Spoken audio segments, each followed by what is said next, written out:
रौनकें हैं मगर सुकून नहीं, दिल तवायफ के कोठे जैसा है। क्या आपने कभी महसूस किया है कि जब आसमान से बूंद गिरती है तो बेजान चीज़ें भी मुस्कुराने लगती हैं। वो बिजली का खंभा, वो भीगता हुआ पेड़, ऐसा लगता है जैसे वो खुशी में नाच रहा हो।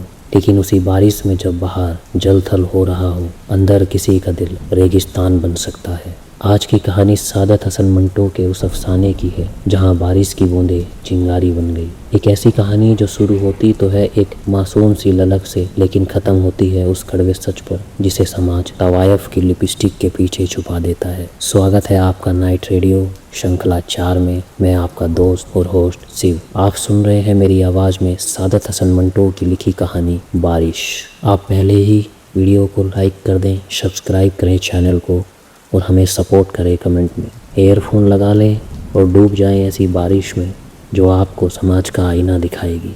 सादत हसन मंटो की लिखी ये कहानी आपको बताने पर मजबूर करेगी कि हमारा समाज किस तरीके का है। मूसलाधार बारिश हो रही थी। तनवीर अपने कमरे में बैठा बाहर का मंजर देख रहा था। सावन बीत चुका था। लोगों ने मस्जिदों में दुआएं मांगी थी कि खुदा रहम कर, बादल बरसा, और जब बरसे तो ऐसे कि छाजो पानी गिरने लगा। लेकिन तनवीर को इस बारिश में कोई दिलचस्पी नहीं थी। उसकी जिंदगी एक चटियल मैदान की तरह हो चुकी थी, बंजर, सूखी। 2 साल पहले उसने सुरैया नाम की लड़की से एक तरफा मोहब्बत की थी, पर सुरैया ने उसे घास तक न डाली। लेकिन उस दिन, उस सावन की एक दोपहर ने सब बदल दिया। तनवीर अपनी कोठी के लॉन में लंगोट पहनकर नहा रहा था। पास ही बाल्टी में आम तैर रहे थे। वह अकेला बैठा आम चूस रहा था। अचानक उसे ठराके सुनाई दिए। साथ वाली कोठी के लॉन में 2 लड़कियां बारिश का लुत्फ उठा रही थी। बीच में सिर्फ एक मामूली सी झाड़ियों की दीवार। तनवीर उठा। हाथ में आधा चूसा हुआ आम था और वो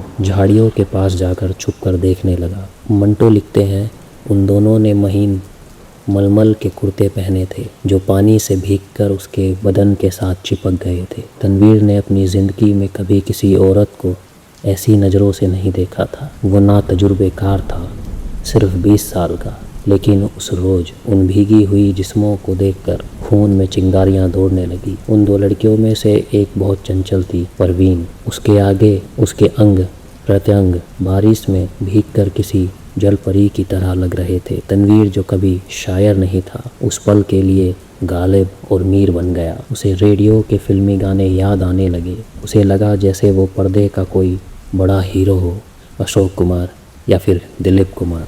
उसने आम चूसना बंद कर दिया और परवीन के ख्यालों में डूब गया। कई रातें उसने उन झाड़ियों के पास खड़े होकर गुजार दी, इस उम्मीद में कि वो फिर दिखेगी। वो बारिश वाला मंजर उसकी आंखों में बस गया था। वो चिपका हुआ मलमल का कुर्ता, वो खिलखिलाहट। किस्मत ने मोड़ लिया। एक दिन परवीन अपनी कार से कहीं जा रहा था। परवीन कोठी से बाहर निकली। उसने हाथ के इशारे से गाड़ी रोकने को कहा। तनवीर घबरा गया। धड़कनें तेज थी। उसने ऐसे झटके से ब्रेक मारे कि उसका सर स्टीयरिंग से जा टकराया। परवीन गाड़ी में बैठी। उसके होठों पर गहरी सुर्ख लाल रंग की लिपस्टिक थुपी हुई थी।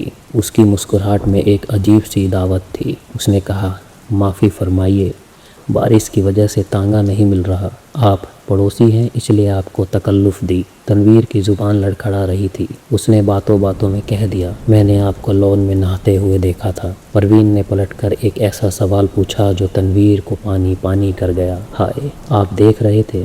तो बताइए आपने क्या देखा?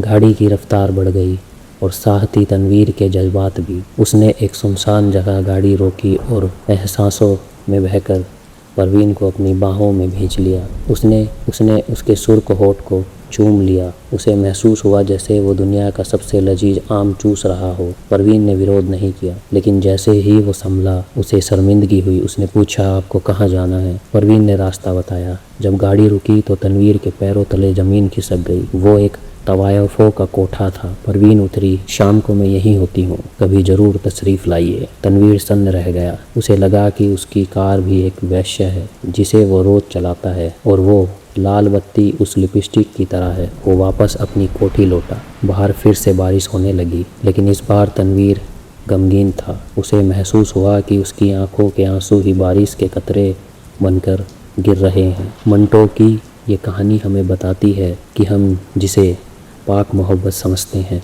कभी कभी वो सिर्फ़ एक बाजार की चमक होती है। उम्मीद है आपको बारिश का ये सफ़र पसंद आया होगा। अगर कहानी रूह तक पहुंची हो तो कमेंट में अपनी राय ज़रूर दें। मैं था आपका होस्ट और दोस्त शिव। आप सुन रहे थे नाइट रेडियो। हम अगले एपिसोड में फिर मिलेंगे एक नई कहानी के साथ, एक नए किस्से के साथ, एक नई दास्तां के साथ।